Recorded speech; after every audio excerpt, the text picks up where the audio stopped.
Moi c'est Bébert, ou en fait c'est plutôt Bertrand Kraft. Moi je suis un gamin de Grenoble, donc un gamin des montagnes qui a fait donc énormément de ski.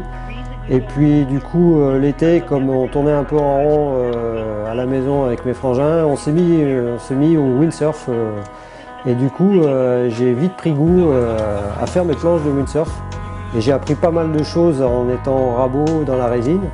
Bon, j'ai des anecdotes un peu terribles. Je me suis brûlé les mains les premières années en faisant de la résine mal dosée. À force de faire de la poussière, je me suis fait sortir par mes parents à 18 ans parce qu'il y avait des odeurs et de la poussière partout. Mon métier, c'est effectivement très lié à ma passion. Il faut vraiment que j'ai cette chose en moi, que je puisse m'exprimer autant sur le terrain que dans l'atelier. Donc moi, si je fais trop de bureaux, j'ai la soupape qui jonque et du coup il faut que j'aille soit à l'eau, soit à la neige et que je lâche les watts dans ce monde de la glisse.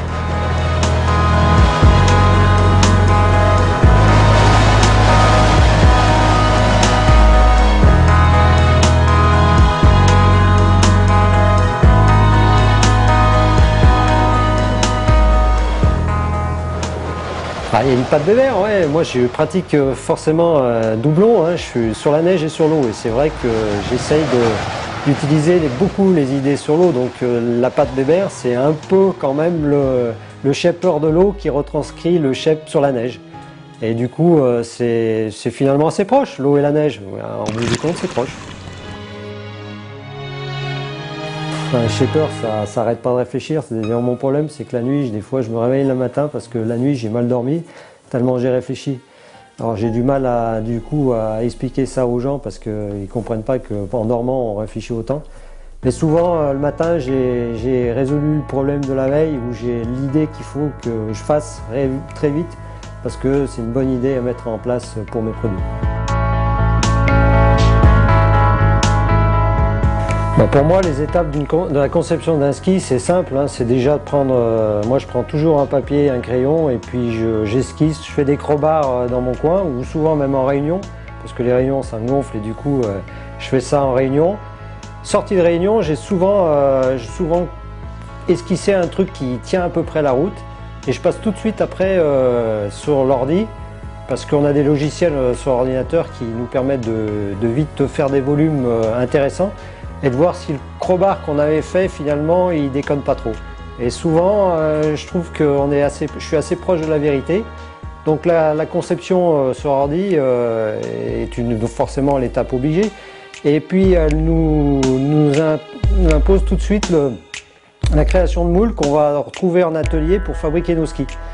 Et souvent quand on réceptionne ces moules, on est toute une équipe à concevoir ces skis. C'est assez important pour moi d'être en atelier, d'être avec des gens qui sont compétents, qui permettent vraiment de finaliser ces produits et de pouvoir les essayer sur neige et de les faire une bonne mise au point pour avoir un beau produit sur neige. Et du coup, c'est assez valorisant finalement de savoir qu'on part d'un petit crowbar, qu'on arrive à avoir l'idée derrière qui germe et qui est sur un beau produit. Voilà.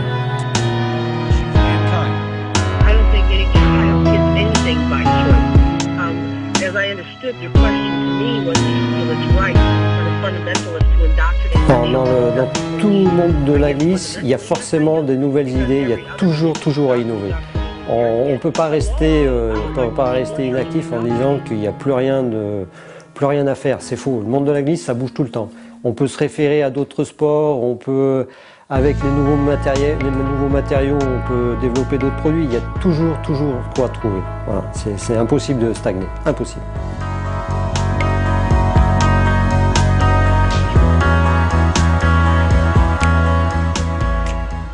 Next time on Salomon Free Ski TV, ski bums never die.